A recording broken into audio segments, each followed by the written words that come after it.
권제 115, 130편 전체 가운데 115번째가 조선열전입니다. 상당히 아픈 기록입니다. 그리고 대단히 중요한 기록이고, 이 부분을 좀 간단하게 말씀을 드리고, 좀 알자 중국에서 뭐 왜 조선열전 이야기를 하냐 하시겠지만은, 사마천이 사기에서 조선열전을 비롯해서 흉노열전, 사나미열전 이런 외국에 대한 기록을 남겨놓음으로써 중국 정사의 주변 지역에 있는 외국들에 대한 기록을 남겨놓는 전통이 마련됩니다. 그렇게 해서 중화주의가 형성되게 만들어주는 단초를 사실 실질적으로 사마천이 제공을 했습니다. 사마천 입장에서는 그 당시 중국이 접할 수 있는 거의 모든 세계에 관한 기록을 남겨놓고 싶었기 때문에 그 자체로 세계사의 의미가 있습니다. 그래서 이게 뭐 중화주의라든지 이런 걸 떠나서 자기가 직접 눈으로 봤거나 또는 알고 있는 모든 지식을 총동원해서 경험 플러스 지식을 총동원해서 외국에 대한 기록을 남겨놓음으로써 대단히 훌륭한, 대단히 중요한 업적을 남겨놓은 겁니다. 실제로. 동양문화권에서 한자로 된 체계적인 역사책을 쓰면서 주변에 있는 다른 지역들에 대한 기록을 남겨놨다. 주변 지역에 있는 나라들은 자체적으로 기록을 남겨놓은 게 지금 현재 상태로 보면 거의 없는 거나 마찬가지라는 거죠.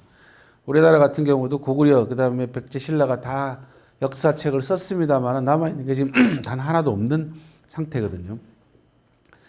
고려시대 때 가야지 비로소 김부식의 삼국사기가 나오고 있기 때문에 사마천의 사기하고 김부식의 삼국사기는 1000년 시차가 납니다. 이거는 유의미한 의미를 가지기에는 시차가 너무 크다. 더더군다나 이제 김부식의 사관 자체가 상당히 보수적인 사관이고 신라 중심의 역사책을 쓰다 보니까 삼국사기에 대한 이런저런 시비들이 상당히 많았고, 일제시대 때 식민주의 사학자들은 삼국사기 초기 기록을 부정을 함으로써 4세기 이전의 기록을 다 부정합니다. 믿을 수 없다라고 해서 우리나라의 고대 국가 성립 자체를 4세기 이후에 가서야 비로소 국가가 성립한다라고 해서 실제로 삼국사기에 나와 있는 국가 성립 시기는 다 기원 전입니다. 기본적으로.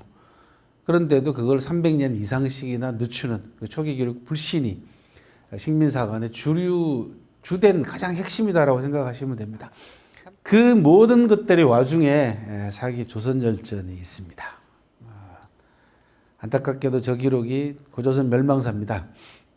고조선이 어떻게 멸망하는가라는 멸망에 대한 기록이고, 잘 아시다시피 고조선이 기원전 109년에 한나라 침공을 받아서 기원전 108년에 망합니다.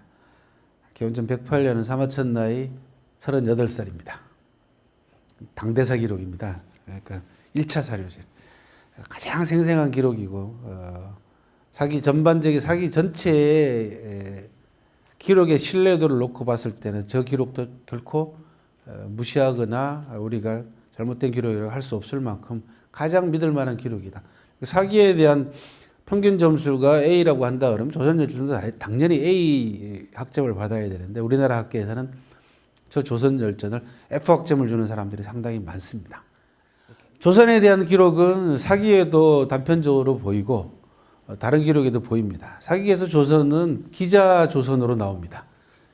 기원전 11세기에 주나라가 은나라를 멸망을 시키고 은나라의 그 현인이었던 삼민이다 그래가지고 세 사람의 유명한 현자가 있습니다.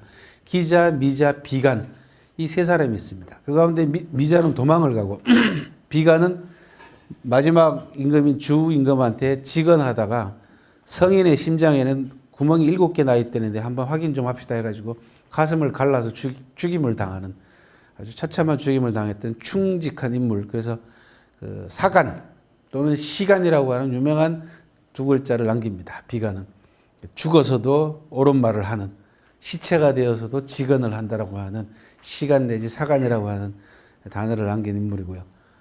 기자는 미친 척합니다. 그러다 결국은 옥에 갇히고 은나라가 망하고 난 다음에 주 무왕이 기자를 석방을 시킵니다.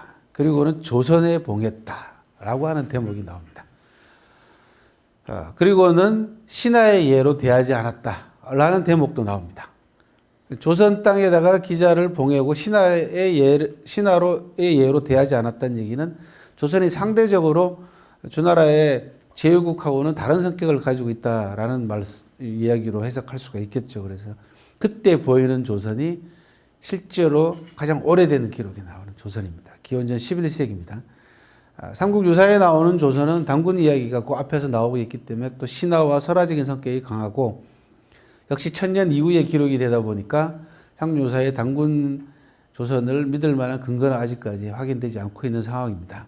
다만 기자 조선을 인정하느냐 인정하지 않느냐에 따라 가지고 단군 조선에 대한 연구의 개연성이 확보가 됩니다. 기자 조선을 인정하지 않게 되면은 단군 조선은 뭐 얘기할 거리도 안 되는 거죠. 중간 고리를 인정하지 않는데 만약에 기자 조선 자체를 수용할 경우에는 즉 주무왕이 기자를 조선에 봉했다는 얘기는 기원전 11세기 이전부터 조선이 존재했다는 얘기입니다. 그죠? 그러면은 그 기원을 다시 따지고 올라왔을 때 단군 조선의 기록을 참고로 활용할 수 있는 가능성이 열려 있지만 기자 조선을 부정할 경우에는 단군 조선 자체도 아예 거론조차 할 수 없는 꼴이 되지 않습니까? 일제시대 때 식민사관이 바로 기자 조선의 부정으로부터 출발합니다. 자연스럽죠. 기자 조선을 부정을 해야만이 한국 고대사의 모든 부분들이 부정당합니다. 그리고는 사마천 사기에 나오는 이 조선열전의 마지막 대목 사군의 기록을 가지고 한국사 전체를 조작을 하기 시작을 한 게 바로 식민사관의 출발점입니다. 더더군다나 이 기록이 멸망사가 되다 보니까 얼마나 좋겠습니까? 일본 입장에서는. 그래서 지금 보면은 위만부터 나옵니다. 조선열전은 조선왕 만자라고 되어 있는 조선왕 위만부터 출발합니다. 왕이라고 칭했다는 것 자체는 뭐냐면 전국시대 때 들어오면 나머지 제국들이 전부 다 왕으로, 그전에는 이제 군으로 하다가 전부 다 왕으로 이제 독립을 합니다. 전부 다 왕국으로. 기원전 내기 4세기 넘어가면 전부 다 왕으로 이제 하게 되면 이 위만도 조선 왕이라고 되어 있다는 얘기는 제국들하고 동등한 입장에서 왕을 칭했다라는 거죠. 위만 조선부터 출발을 해서 그 이후에 간략한 역사가 기록이 돼 있고 그 다음 기원전 109년 한나라가 조선을 공격하는 일로 출발합니다. 그렇게 해서 멸망하기까지 과정인데 멸망은 내분으로 망합니다. 제대로 싸워보지도 못하고 내분으로 스스로 망하게 됩니다. 초반기 전투에서는 뭐 계속 승리를 하다가 결과적으로 한나라의 이간 체계에 의해 가지고 고조선 내부가 뭐 고조선 내부의 정치 체제라든지 권력 구조 편제라든지 이런 부분들에 대한 연구가 더 있어야 되겠지만 어쨌든 기본적으로 내용은 내분으로 멸망하는 걸로 되어 있고요. 사마천이 제일 마지막에 태사공후 아래에서 이렇게 얘기를 합니다. 우거는 조선 왕입니다. 우거는 성의 경고하고 험난한 것만 믿다가 나라의 제사를 끊기게 만들었다. 서파는 공로를 속이고 앞장서서 병사를 일으켰다. 누선장군 이게 다 한나라 장수들입니다. 마음이 좁아 위험과 재난을 만나 죄를 얻게 되었다. 반우에서의 실패를 후회하다가 오히려 의심을 받았다. 순체는 공을 다투다 공손수와 더불어 다 함께 죽임을 당하였다. 두 장군의 군대는 다 곤욕을 당하였으며 장수 가운데 후에 봉해진 사람이 아무도 없었다. 고조선 정벌의 실패란 얘기죠.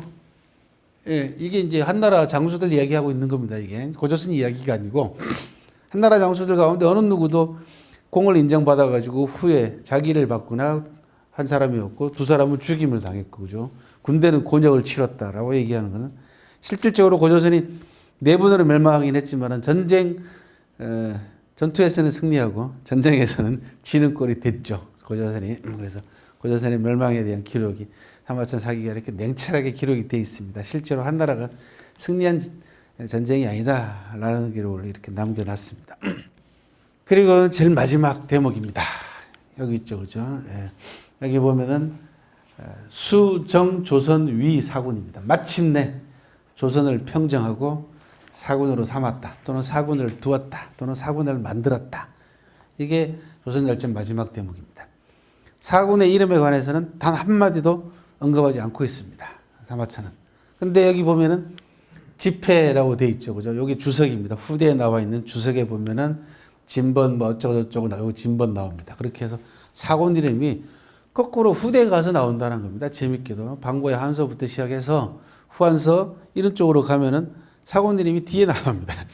가장 오래된 사마천 사기에는 사군이라고만 돼 있고 사군의 이름은 기록이 안 돼 있다는 얘기입니다. 뭐 여러 가지 추측이 가능하겠습니다만은 사군의 이름을 사마천이 기록하지 않았다는 얘기는 조선 땅 자체에다가 군을 두긴 했지만은 거의 한나라의 통치력이 미치지 못했다라는 설이 가장 현재 유력한 해석으로 보입니다. 그러니까 명목상으로만 사군을 설치한 거지 실질적으로는 조선 땅을 통치하지 못했다는 얘기가 되겠죠. 그건 앞에 보셨던 장수 두리가 죽임을 당하고 그 다음에 군대가 곤욕을 치렀고 어느 누구도 상 받은 사람이 없다라는 기록하고 대비를 시켜보면 상당히 합리적인 해석으로 이제 추정이 됩니다. 일제시대 때 일본 학자들이 이 후대에 나와 있는 한사군에 대한 기록, 낭랑, 진번, 현도, 임둔 요 네 개의 이름을 거꾸로, 그죠? 사마천 사기에 나와 있는 사마천 사기는 사군 이름을 하나도 거론하지 않았다라는 사실을 빼놓고 후대에 나와 있는 기록을 가지고 사군을 가지고 이 위치 비정에 열을 올립니다. 다른 게 문제가 아니고요. 전반적인 국제 정세의 변화라든지 그 사이에 조선의 위상이라든지 특히 한 무제가 고조선을 정벌하러 가면서 내세운 명분 가운데 하나가 흉노의 왼팔을 자르러 가겠다라는 명분이었습니다. 흉노의 왼팔이라는 얘기는 동쪽을 얘기합니다. 흉노하고 그 당시 가장 강력한 한나라의 대형 세력이었던 흉노. 지난번에도 설명드렸다시피 진평 때 제가 말씀을 드렸지 않습니까? 유방이 백등산에서 흉노하고 싸우다가 포위당해가지고 거의 죽을 뻔한 일이 있었습니다. 군사들이 전부 다 동상에 걸려서 손발을 잘라내는 그때 진평이 계책을 써서 간신히 빠져나왔는데 유방이 죽으면서도 뭐라고 유언을 남겼냐면 흉노하고는 절대로 싸우지 말아라고 유언을 남긴 만큼 혼이 났거든요. 초창기 때 한나라의 대흉노 정책은 화친 정책, 결혼 정책입니다. 공주를 전부 다 흉노에다가 시집 보내는 식으로 그 다음에 물건들 이런 것들 흉노한테 생필품들 같은 것을 거의 조공처럼 바치는 그렇게 해서 평화를 구하던 그런 정책이었습니다. 이게 화친 정책입니다. 잘 아시다시피 왕소군이라는 여자는 그 화친 정책의 일환으로 공주로 신분이 바뀌어가지고 흉노 선우에게 시집가게 되는 여자가 바로 왕소군이라는 여자입니다. 실존 인물이고요. 그죠? 그런 상황에서 한무제 때 들어오면은 국력이 상당히 신장되어 있습니다. 문제 경제를 거치면서 국고가 튼튼해지고 군대가 충실해지면서 이제 한무제가 야망이 워낙 큰 사람이니까 서쪽으로 실크로드 개척하고 서남 이쪽에 이 사천성 지역 이쪽 지역도 사마상류를 보내가지고 사마천도 사실 이쪽 지역에 내려가서 서남이를 경략한 적이 있습니다. 여기도 경략해 놓고 동북 쪽을 보니까 흉노하고 싸워야 되겠는데 조선이라는 존재가 딱 걸렸습니다. 흉노와 조선의 군사 동맹 문제가 가장 근심거리가 하나였습니다. 그래서 상대적으로 약한 조선을 먼저 침공을 한 겁니다. 이게 한무제의 조선 공략입니다. 이게 동북공정입니다. 2100년 전에. 오늘날 동북공정하고 똑같습니다. 왜? 서북공정도 있고 중국은 오늘날 지금 현재 중국이 취하고 있는 국가 프로젝트를 보면은 서북쪽으로는 서북공정이 있고요. 서남공정이 있습니다. 티베트 지역하고 사천성, 운남성 지역을 경제력 이런 부분들. 그 다음에 동북공정 있죠. 그 다음에 중앙은 하상조 단대공정부터 시작해서 중화문명 탐원공정이라는 걸 지금도 계속 하고 있는 상황입니다. 2100년 전에 한무제가 실시했던 공정하고 똑같습니다. 서북쪽으로 실크로드 개척, 사천성 개척, 서남공정, 그죠? 서남이 정벌. 그 다음에 동북쪽으로 고조선 공략입니다. 그럼 내부는 뭐냐? 모든 사상을 전부 다 물리치고 유학을 국가 이데올로기로 정하는 아주 국가 이념 자체를 유학 일색으로 결정하는 아주 심각한 조치를 단행을 했죠. 이게 중화문명 탐험 공정입니다. 쉽게 얘기하면. 2100년 전에 중국 한무제가 벌였던 공정하고 국가 공정하고 지금 21세기 들어와서 중국이 벌이고 있는 공정하고 똑같다라는 겁니다. 그래서 안타깝게도 2100년 전에 한무제의 공정에 따라서 우리 쪽 지역에 해당되는 고조선 지역이 멸망했다라는 사실이 심각하죠.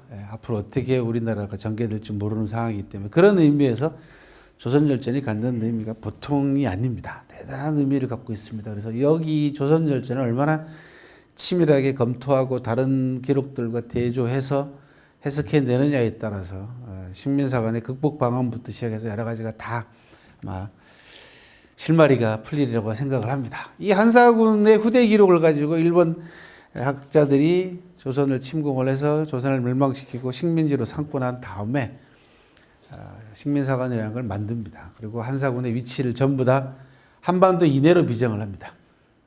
그리고는 조선진 니들은 역사상 단 한 번도 압록강과 도만강 이북을 벗어나서 대륙을 차지해 본 적이 없다. 그리고 늘 남의 나라 침공받아서 저렇게 멸망하고 식민지 생활을 하지 않았느냐. 일본의 침공, 일본의 통치를 받는 것, 뭐 자연스러운 거다. 이게 식민사관이고, 그 다음에 지정학적으로는 반도사관이라는 겁니다. 한국사에 있어서 대륙을 떼어내버리는 아주 획기적인, 그죠? 그리고는 우리 역사에 아주 지대한 악영향을 미치고 지금도 여전히 그 영향 밑에 있게 만드는, 이게 얼마나 무서운 겁니까? 그러니까 역사를 왜곡하는 것만큼 무서운 게 없습니다. 그러니까 한 나라를 지배하기 위해서는 정신적인 지배가 가장 중요합니다. 문화와 역사를 왜곡시켜서 지배하는 방법이 가장 오래 통치할 수 있는 방법 가운데 하나입니다. 그래서 그 와중에 조선열전이 있습니다.